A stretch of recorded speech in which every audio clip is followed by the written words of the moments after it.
Ote balandi ya masolo ya sika lokola bomesano to yambeli bino bande kuna bino mibale Anderson Koko Aluozi na Goliath Black Mumbeli. Lelo to kosolola masolo oyo ezali koleka na actualité na biso oyo sili koleka une semaine sili koleka. Yamboto banda to na sango ya mawa oyo esili kokwela bande kona biso kati na Yesu. Mikolo oyo misili koleka bauti kobungisa bandeko oyo na bango bayembi minene na kombo ya Alain Moloto, Mars Boulay na Christian Vwanda na différence ya 3 mois. Bandeko bauti kozongisa milimo epai ya mokeli na biso kolo nzambe ya bokasi nyonso. Tozali kopesa bandeko tope ba famille ya bandeko ba condoléances na biso nyonso ezali se mokano na kolo totika ete mabele ya bakoko na biso eyamba bango na kimia nyonso. Tokozonga na plateau na biso tozali na ndeko Black Mumbele na ndeko Anderson Koko Aluozi. Réaction na bino ekozala nini pona liwa ya bandeko o basili kotika biso? Bon, biso tozape ko partager mawa na bandeko wana mais eloko tokoloba peuple congolais bandeko bakufi ezali œuvre Hippolyte Kanambe alias Joseph Kabila yende mutu abomi bango. Peuple telema se soulever to bengala banguna o bakoti na kati na mboka na biso avant liwa ekomela yo bunda telema o se révolter pour dégager banguna o basa konza mboka na biso. Hippolyte Kanambe alias Joseph Kabila il faut à dégager. Donc ndenge zaliwana botelema osoko telemite yo pe ekokwela yo bakoboma na bango yo o azako sakana te azako boma atala te na kati na mboka ndenge zawana ata mutu azangi mai ya komela akufi na malaria ezaka ka faute ya Hippolyte Kanambe alias Joseph Kabila uyende mutu azako boma directement to pe indirectement ingeta. Bon, on a fait sa condoléance dans la famille à Bandeko la Soumise à tout basi comme ça molimo. Donc je suis très touché à comment on a que la mission vraiment basamité mon bébé bazali belé. Tali ninga bombate, tali ninga évoluer te jalousie de mutazande le premier c'est la kata mboka la biso. Parce que quand il y a bindeko wana zakini ndeko momo yebi munene et puis même non seulement chantre mazaki sous un intellectuel autochaki na motema la fiti na tango ya libération ya Congo. Mais lelo ba bomili biso ndeko wana dans ce liste za mulai ba musuba kufa la sima. Mais elo kana lo barata munyo soke c'est la convention de Genève pour ezaki signé na ONU. Baloba ke moto nyonso oyo akosenti menacer na mboka na ye pour la cause ya religion na ye, na cause ya race na ye, na cause ya tribu na ye, na cause ya groupe ethnique na ye. C'est un asile politique, soit abîmant en boka mais zali. Le Conseil européen va demander que soit menacé la Congo, on va sentir la menacé, base les tentatives voilà té. Il y a eu une possibilité de quitter le pays pendant que beaucoup bima en attendant de préparer bisonoso ko benga Hippolyte Kanambe ensemble na bande ko wana. Ko santé tete que na ka ya problème yo mbala mo boyo o bila kisaki yo kaka boyo o kufa. Parce que la défense c'était. Bon, je me souviens de notre pasteur Moussou à la prison Makala. Oh, pasteur Moukouna, à chaque la prison. En fait, on estime. Oui, on a des bouts là-bas. À la liste, nous, on a pour ça qui va casser la Macamano là-bas. Casser la tomité, ma paix, ma conseiller va combattre la Makala. Pour la vérité, ma pasteur, ma paix, va dans la base, va dans le Bimanabango. Bazali Koyi, Bambon, pour ça, la mise pour ça, la professeur Kuta. Donc, Nekoana Sikoyo. Malgré ça, garde rapproché, mais les gens se retrouvaient dans ma cale. Bon, je me souviens, Moukouna avait arrêté la Kanyama. Les gens Kanyama, Kanyama, a commis le ministre de la Justice pour le Kangabatou. Donc, je trouve que les gens ont senti menacé. Nous avons aussi un asile qui est au Tika Kufa. Nous avons souhaité toujours la condoléance de la famille Wana, bon, tout le monde, qui est la vérité, les Kambaliwa et les Ok, toleki na mutuna mususu oni a fait ultimatum ya 48 heures na ba force armée nyonso oyo eza na Kivu bakitisa manduki soki basali yango te bako attaquer bango kasi M23 a riposté alobi ete soki oni attaqué bango pe bakozongisa réaction na bino ezali nini po ti lelo tomoni oni banda pesa 48 heures minanu a réagir te asa eloko moko te c'est-à-dire abangi M23 ou bien likambo nini. Bon, maman journaliste, omoni likambo ya oni wana soki otali histoire ya oni bien okomona ke oni aza toujours impliqué na makambo oni osozoleka na Congo. Soki tobandi ata na liwa ya Lumumba oni azalaki na kati wana tomona Lumumba akenda epai ya bakaske bleu ya oni oyo ya Ghana me baboya koprotege Lumumba ti suka babomaka ye.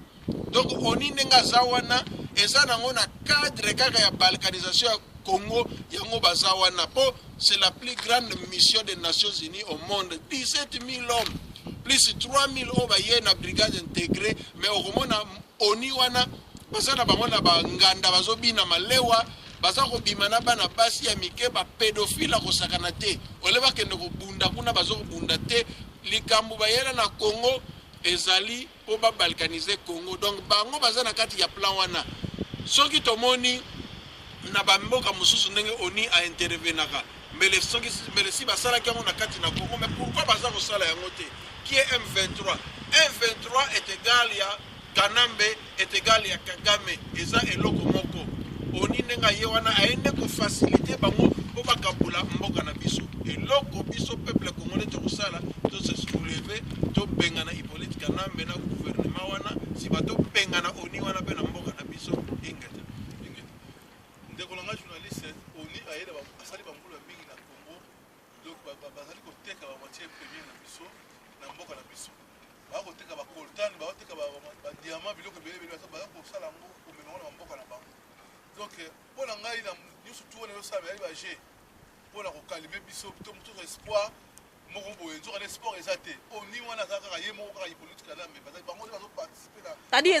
eza G oni soki na kati yo teke no toloba likambo boye pona nini peuple congolais ou bien bino ba diaspora ba combattant bolemba boloba ke non biso to sala société oni to tika oni azu déjà oui to ba diaspora mingi ba espoir que non oni aso bundela biso ezali ba jeune na bango depuis jeudi le to lundi eloko oni salami M23 fallait ba attaquer bango mais eloko mo salami te eza ba jeune na bango pe eloko mo etela ko salama te. C'est à nous le peuple biso de tout ça to bunda to benga na ba force de mal oni na ba M23 na Hippolyte Kanambe biso moto dirige ya biso mboka ona koloba yango wana oni awasala eloko moko te na Congo tomonaki na Côte d'Ivoire Laurent Gbagbo aboye kolongwa tomonaki ba français na oni o bazalaki wana ndenge basalaki tout bakangi Gbagbo ti lelo azana lae awo mais na Congo pourquoi bazosala yango te bayebi bien makambo tozoko connaître kuna tokomi na 12 millions de morts mais bazosala eloko moko te bazana baza ko parader na bango na Kinshasa ko bina ba dance et puis ko violaka bato parce que bakangaka bango déjà na ba crime ba ota ko sala wana oni azalaki impliqué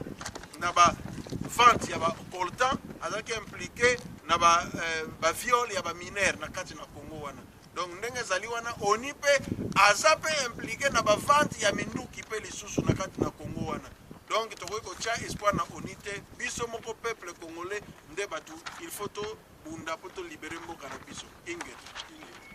toye na information oyo etali la concertation nationale oyo epesamaki epai ya président Kabila opposition ya MLC ya Jean-Pierre Bemba ba rejeté concertation wana balobi ete bango bakopréféré dialogue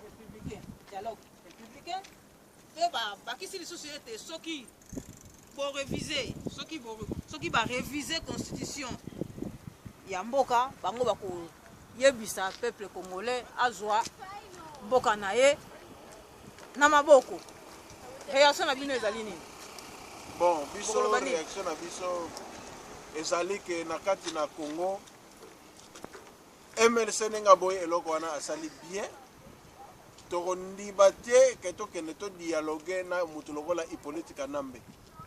Est-ce que si omona muyibi ayibi yo et puis boyebo banda ko négocier na muyibi ayibi mbongo na yo to yaka to vanda to dialogue to négocier to ko négocier lisusu te élection zalaki wana il fallait ba respecter ba résultat ndenge zalaki ya élection comme basali biso na nkoto kokende na bango kaka na lumbe mwete donc ndenge eza wana tolingi so négociation te ou bien bango ou bien biso tokonégocier na monguna te tokosola na monguna te oyo akokende kuna akende tali ye eza par na ye mais tolingi ezala kaka congrès ya PPRD ndenge bakose retrouver kuna biso tokozala kuna te etali bango kanambe na bato na ye base retrouver kuna basala congrès na bango ya PPRD ndenge bakosala mais biso toza siko concentré na libération ya Congo ingeta. Mais na kati yote ndeko Goliath idée oyo MLC zui et rejeter concertation on a quand même eza idée ya bien ya malamu mpona bino bolobaki yango awa mikolo sila koleka ke non boboyi bato wana bakende na bapaya ça veut dire mboka na msoza na bapaya jamais bakosala makambo wana bazela mokolo mboka ekozala libéré po tozala yango biso na biso bana mboka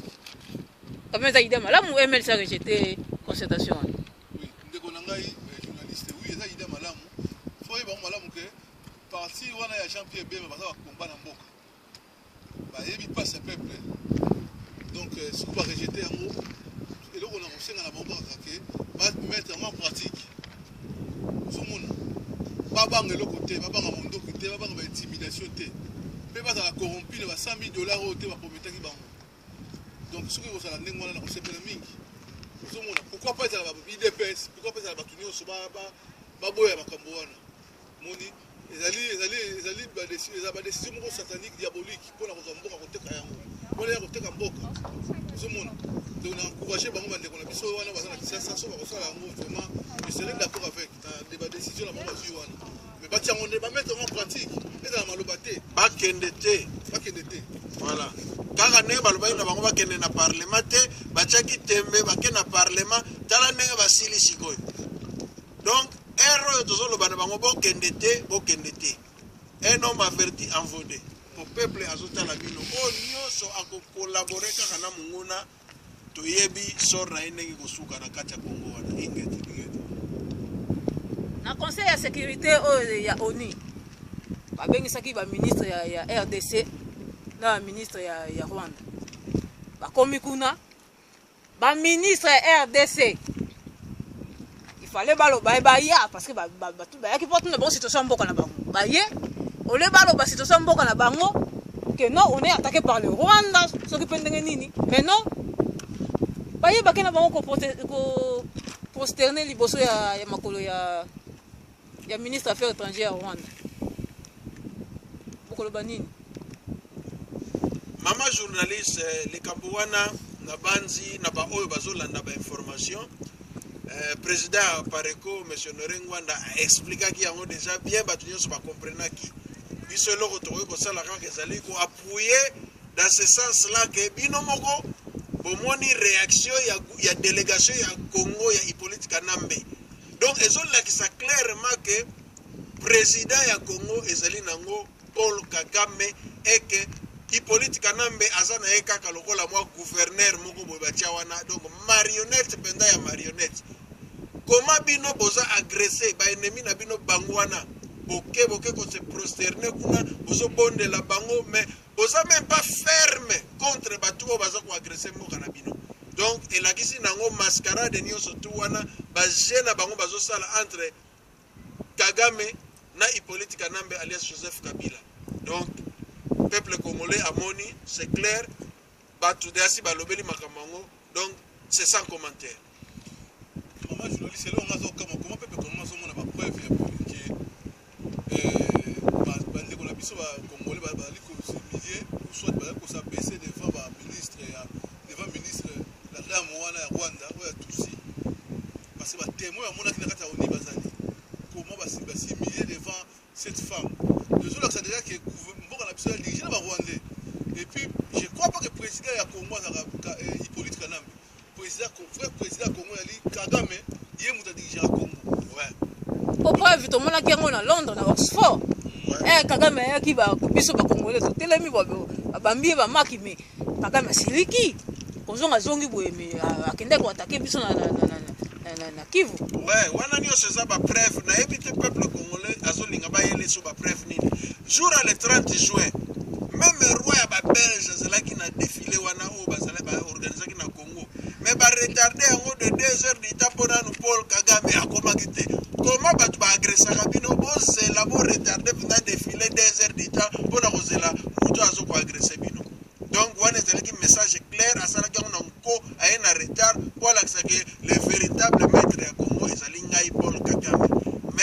biso tokotika ete tokotika pe politika nambe te tokokende na bango kaka na lumbe mwete mwete ndeko Goliath tolobi nini ozali koma bakisa mpona sujet wana otouti kosolola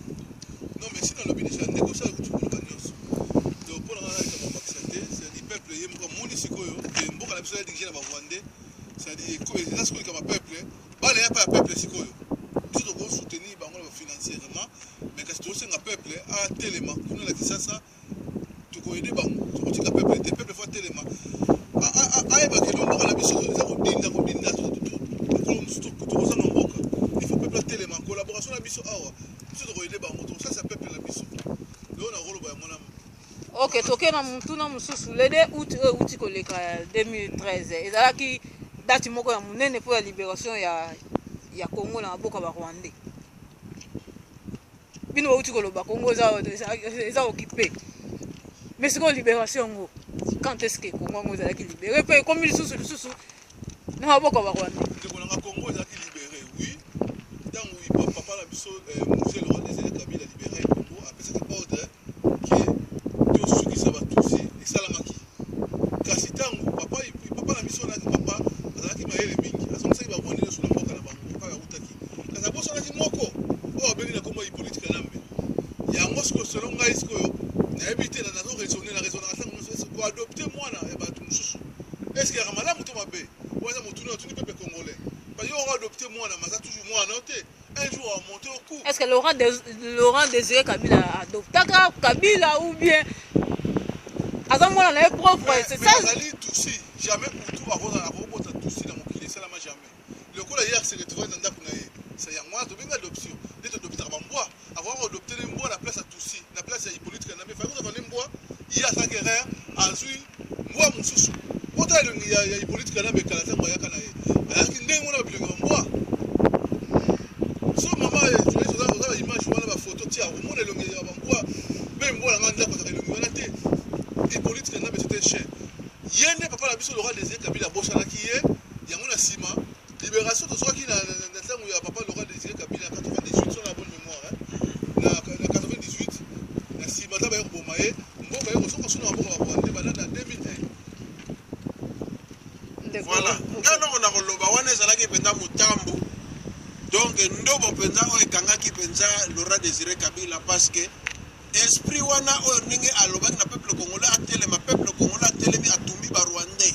na kati na Congo na kati na Kini il faut tozongela esprit wana faut tozongela esprit wana tobenga na bango totumba bango ndenge tosalaki bango bakende badégage na mboka na biso parce que ndenge kaka ndeko na nga le grand combattant Goliath auti koloba wa abosanaki moko hipolitika nambe fait de fait ye nde mutu abalukelaki ye ya mwana biadopta baadoptaka lion te lion azani au te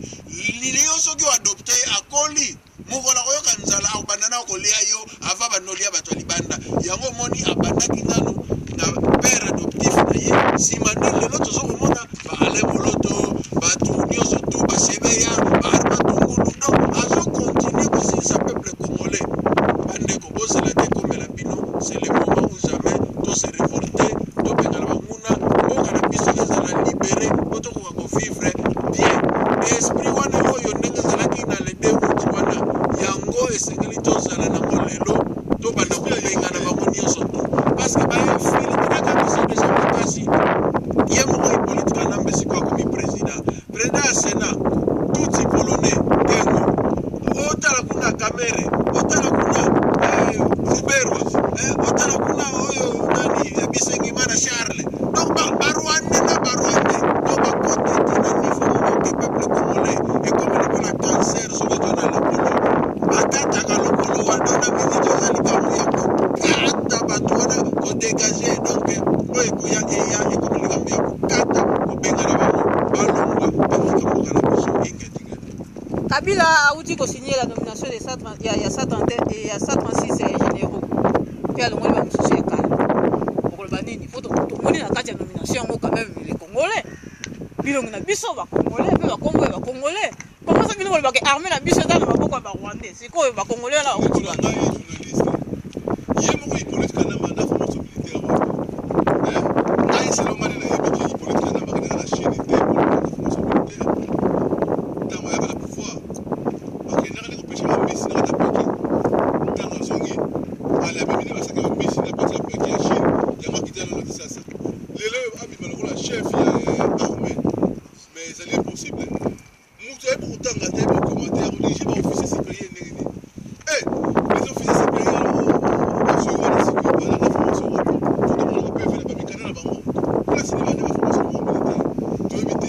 Kanyama, Alexo Colonel Kanyama, hier, à Zalim Moumouné,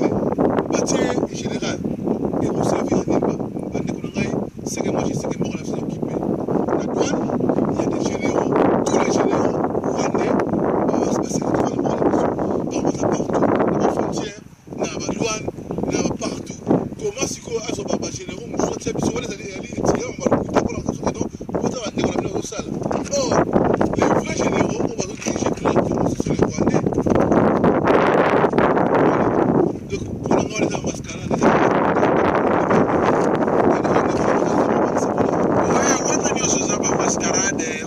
ba psychologue basala ki étude ya l'homme congolais ba remarquer que congolais alinga mingi titre donc alingi titre ya kozomona même na l'église oyo kaka maréchal pasteur bishop nani diacre soki nani donc congolais alinga tellement titre ba yebisi politique nambe balobi comme ba congolais balinga ba titre besa bango ba titre ba grade azui 138 généraux plus on va précéder qui va commis plus de 500 généraux. Mais, qui général à Mosikoyo, combien va vous foutre yo? $300, aux autres basi 5, bana 48. Si vous voyez bizarre, aux autres général, aux autres vivre en Zala, aux autres liens bien, aux autres là bien, moi le déplacement m'attache, tout est difficile. Aux autres la fonction à ta côté, difficulté sur difficulté. Si vous qui général d'ailleurs, il y a pour ça là, nini. Et puis à terre, au lobby aux autres général. Général, mais si on va trouver, on a bango bazali, wapi, bazali général sans fonction, on a trouvé, on gagne la guerre, mon côté, tout le monde a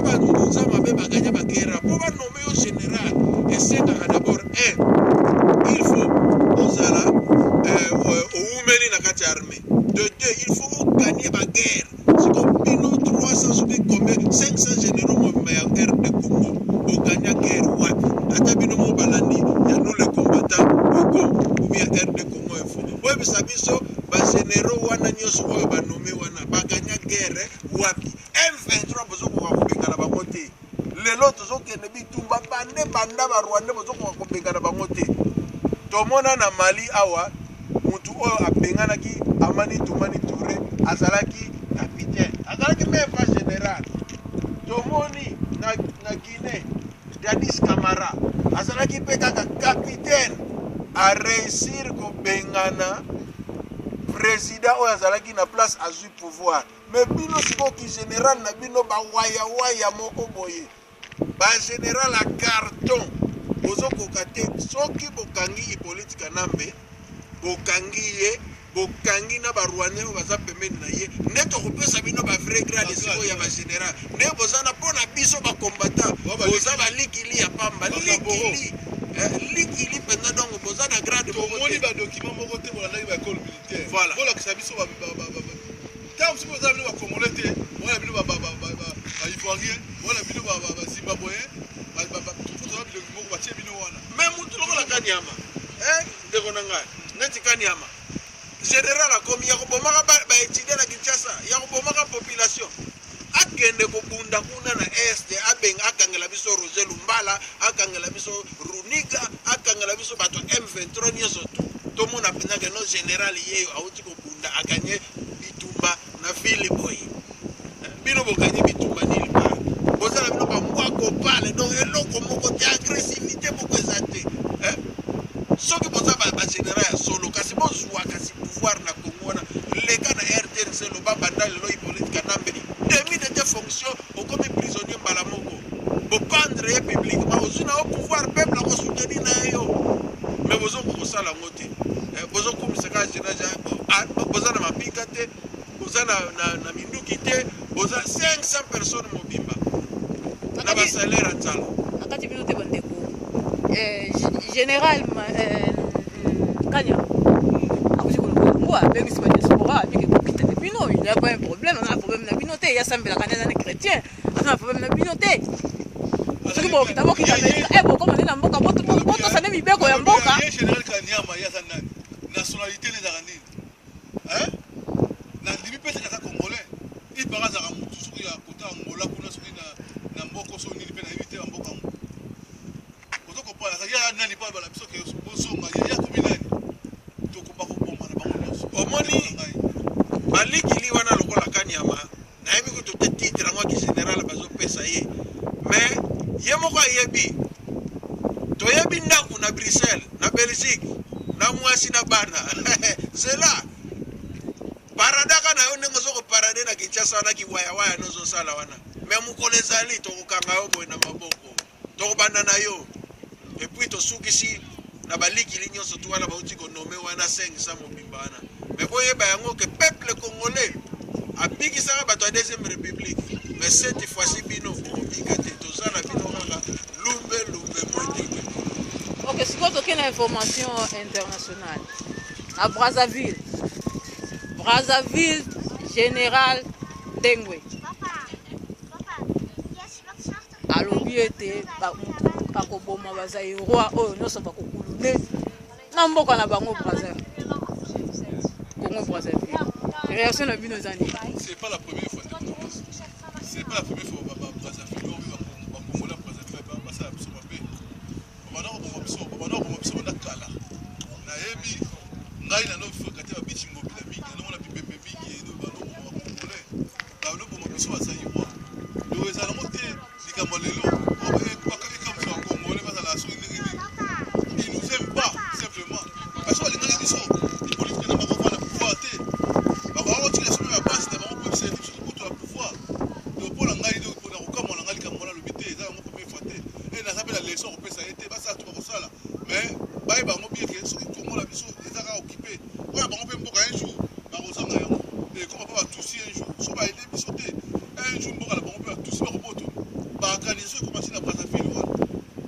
de ezala ko première fois te les Congolais ya Brazzaville balinga biso te wala yeba linga na yebi mumbilia na biso ndeko kuko vraiment eza mawa mingi na makambo oyo yango moni eza une des raisons de plus biso ba Congolais totelema to se soulever contre ba Rwandais wana o baza ko kipe mboka na biso pamba te ndenge ya uti koloba bongo soki tozalaka na ba gouvernement responsable na mboka na biso beto ngato mona ata ba mende pe bazoloba beto ngato mona mutu azokotela biso me mutu azokotela biso te ndenge ezali wana ba nyokoli congolais partout okomona jamais général wa batia wana ya Rwandais Bisengimana Charles aleka yepe aloba babomi ba congolais babeti ba congolais na haine balobi te babeti ba congolais partout na monde entier congolais na Angola ko toloba te na Rwanda toloba te partout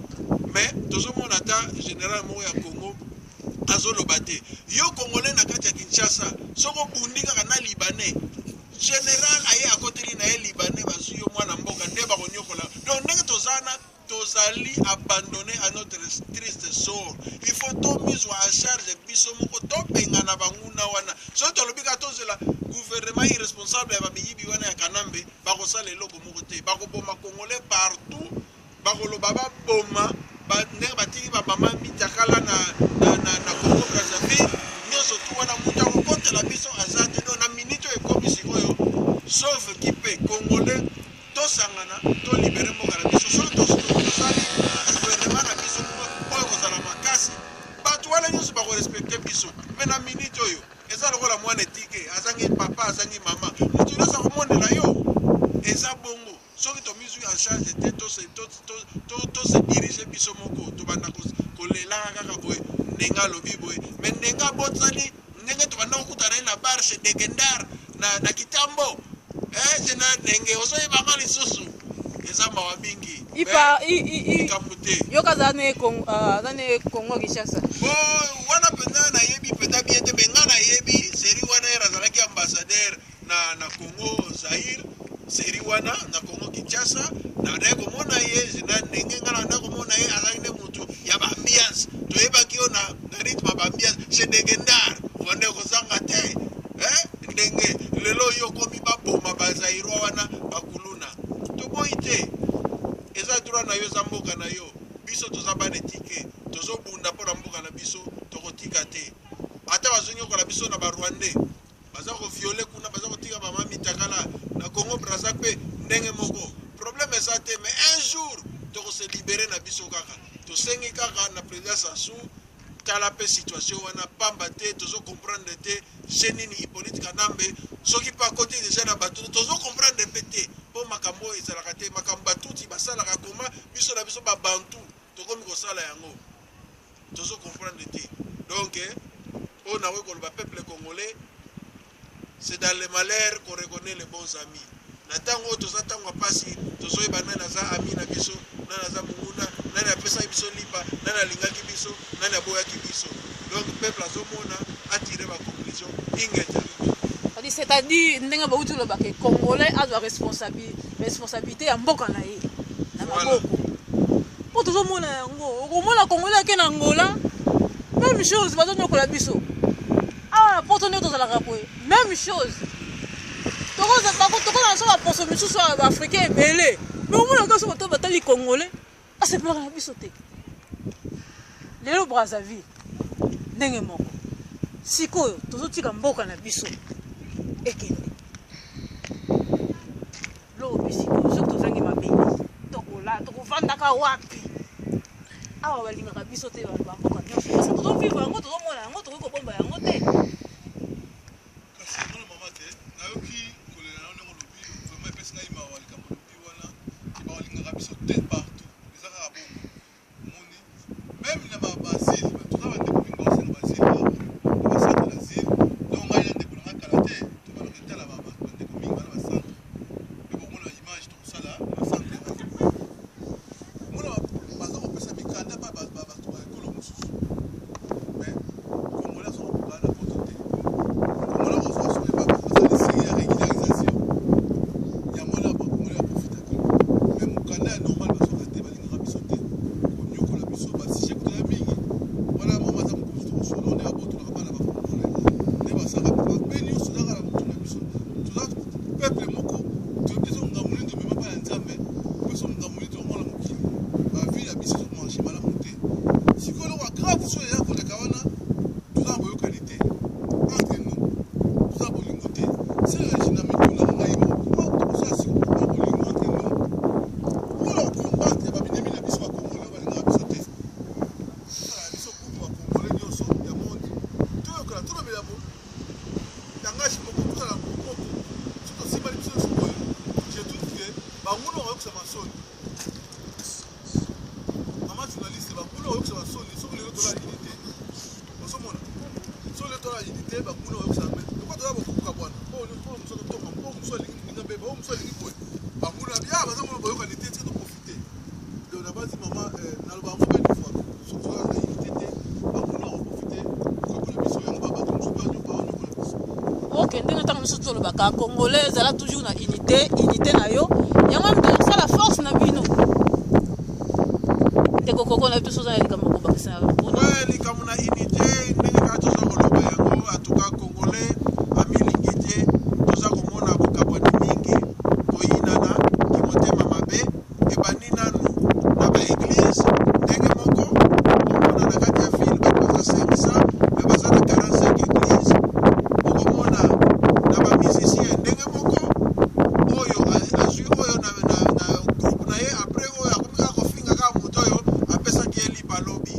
toza komona yango meme na badirigant na biso balingi mpe peuple te biso na biso bapeuple mpe ndenge moko alors je pense eloko wana il faut totravaille yango mingi tolongolaki motema mabe soki moninga azwi sepela mokili tour na tour lobi mpe kozala tour na yo koyeba kovalorize moninga oyo aza na tala na ye biso nyonso tokozala baingénieur te biso nyonso tokozala bato ya mbongo te biso nyonso tokozala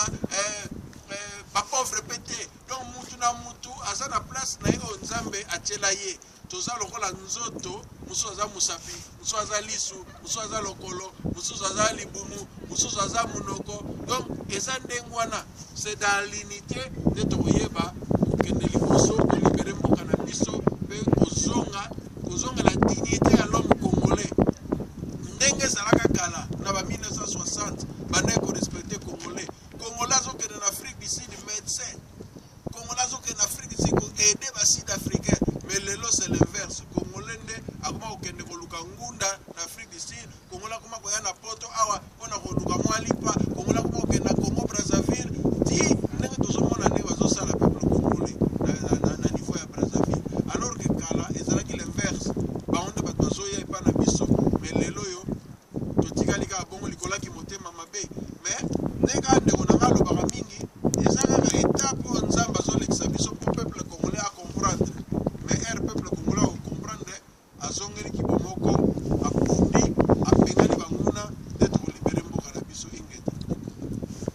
sikoyo tozokende na suka ya émission na biso. J'espère nyonso tozalaki nango tolobi soki un mot de la fin boza nango bambote bopesa bandeko ou bien conseil oyo bokoki bopesa fa bandeko. Bon mbote nga napesaka toujours kaka na balandi oyo bazolanda biso na internet na bafacebook www.nouslecombattants.com rdcongoinfo.com. Donc bato nyonso oyo tokotaka ngo na baradio radio nous les combattants, en tout cas Longonia nous sommes ensemble, radio Lisolo pe en tout cas toza ensemble. Donc radio patriotique nyonso tout bendele toza toujours ensemble. Donc to continuer toujours na ndenge ya kubunda po na mboka na biso totika ba divergence na biso to bunda po na minute l'air et critique mboka eza kokende ingeta donc na ndena obika na lingi ke peuple congolais za activité pour le lot tozali ndena autour na tout le bas sikoyo bazolinga biso te partout. Donc pour tozala ata ba yini biso so biso tozala unité tozala bomoko. Je vois pas que même ata ba yini biso tokozala biso bien tolongola ba division tolongola kisongiso tolongola bota net sikoyo poison za recirculer la kata poto bali ko bomba bato moni bakomi ko bomba bato ba poison na kata poto ko même ko banga ko lela ndaka bato ozomona to bande ko tozala très prudent politique na be a multiplier ba basi ebele na poto pona ko bebisa ba combattant ba poison ezali ko régner makasi tozala te maye na kata mboko to se protéger tozala unité tolongola ba groupe ya kokabwana tolongola tribalisme tozala na unité. Un problème là muninga okutani na yo benge na téléphone afin que to bomisa mboka la biso na bandi bambote na pesika na bato la pesa mingi bandeko bazo soutenir biso ngai na kokole luozi. Donc tu as besoin de soutien moral na bino tout le temps les bo finga biso quand même so bota na idée on pesa biso na mo pe ande ko musupe ba perso idée malamu de ko sala. Donc na ko sepela mingi na pesi Marilo mbote mingi na Canada pe na pesi ndeko na susu Chantal Mambo na France mbote la petite sœur Nangaya Kula Kuyal na bakembisa na Londres pe bande ko mususu na sangi kombote pe na pesu ndeko na mususu oyo na bosa na ki mami misa azo so ki pe bingi pona bana donc amour voilà la ça pona bana vraiment courage makasi to kotika yote to soutenir yo pe toujours courage makasi na bande ko na sangi kombote botika malamu na mbalasi. OK, merci nandenge bosilaki koya esikoya nga comme d'habitude. J'espère que aussi la koya to kosolo la susu masolo mususu poto to édifier toujours bande ko na biso bazali ko landa biso mbote na bande ko o nyoso bosili ko landa biso. Merci na ndenge bolandi biso pe bazali ko yoka biso mikolo nyonso botika malamu to komi na mbala ya sima. Merci. Au revoir.